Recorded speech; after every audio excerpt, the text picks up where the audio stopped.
Magandang hapon po sa inyo lahat mga kabayan. Ngayon po ay araw ng Miyerkules, ika-19 sa buwan ng Nobyembre 2025. Oras na po natin ay alas 3:17 ng hapon. Kasalukuyan, nandito po tayo sa Tagaytay Santa Rosa Road o Santa Rosa Tagaytay Road. Nakita nyo, ayan, Ayala Mall. Medyo maambun lang konti, siguro palipasin natin to. Update po natin itong SM Rio Verde dito po sa bahagi ng papunta ng Tagaytay, boundary ng Santa Rosa at ng Silang. Then pasilip po sa inyo yung ginagawa daw na Solinad 4. Meron pala silang elevated parking, ayan, parang sa Makati, sa Ayala, yung malapit sa Rustans, ayan, diba, tipid espasyo. Halos patapos na rin pala ito, pasilip ko lang po sa inyo. Parang may request sa atin nung nakaraan, kaso hindi ko naman siya may update nga ng diretso, dahil dito po kasi sa Bali, pag magpapalipad tayo ng drone, kailangan pang kumuha ng permit. Siguro tanawin na lang natin maya maya ng konti, dahil lang i-update po natin sa inyo yung SM Rio Verde nga after 2 months. Yung huling update natin dito ay alamin natin kung ano yung latest mga kabayan. Excited na kasi ako dahil 2026 ay bubuksan na po itong or mag-ooperate na itong SM Rio Verde dito sa bahagi na ito ng Santa Rosa, dulong barangay ng Santa Rosa, dito po sa Santo Domingo. Gaya ng lagi nating na-update o lagi nating sinasabi, yan po ay halos paglampas lang ng entry-exit o tama, entry-exit ng Calak. Ayan, natatanaw na natin dito. Maganda ang sikat ng araw, pero kanina po ay medyo maambon, no? May bubong na kabayan, ayun, silipin natin mamaya yan sa aerial shot. Galing, may bubong na.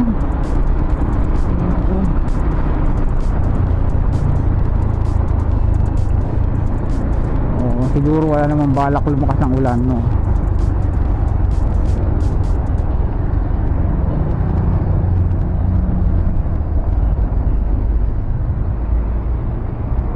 Ganda na, yun yung pinakang dome niya, yun, yun yung parang bilog na yun.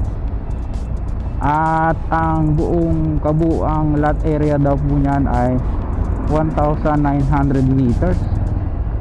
Lot area lang yun, hindi kasama yung kabuang floor area pala, sorry, hindi ako nagkakamali.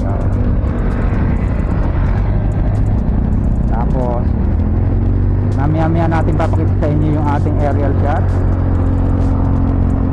Ginagawa na yung building dito, yung 20-story building na office building. Meron ng gano'n, diba, galing. Siguro dito ang main entrance, dito may canopy na ito, ayan, diba? After 2 months lang po nung hindi tayo nagbalik, hindi tayo nagpunta, din naman meron ng ganyan, diba? Meron ng mga glass, tawag dyan, glass wall. Diba?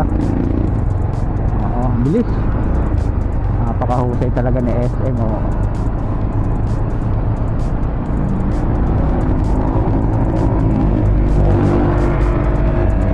Ito na po yung boundary ng Silang at saka ng Santa Rosa. Ayan, welcome Puting Kahoy. Aerial shot po natin, susunod na.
Ayun, nakuha na po natin siya ng aerial shot at nakita natin ito bukas na, oh. Di ba? Etong Metro Valley this way, ayan, oh, the new CBD in the Rising South. Ibig sabihin business district, Central Business District yan. The new Metro Valley.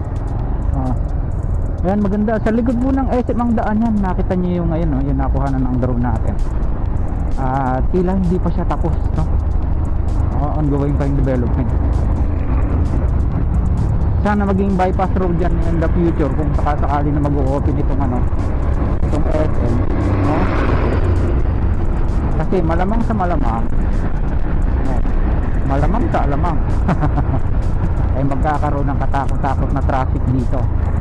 Bukod sa may eskwela na ay mayroon pang mall, di ba?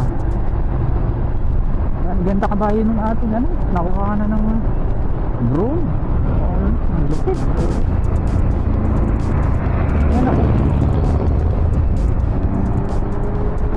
Tapos yung sa unahan doon, yun na nga po yung magiging office building na 20 story.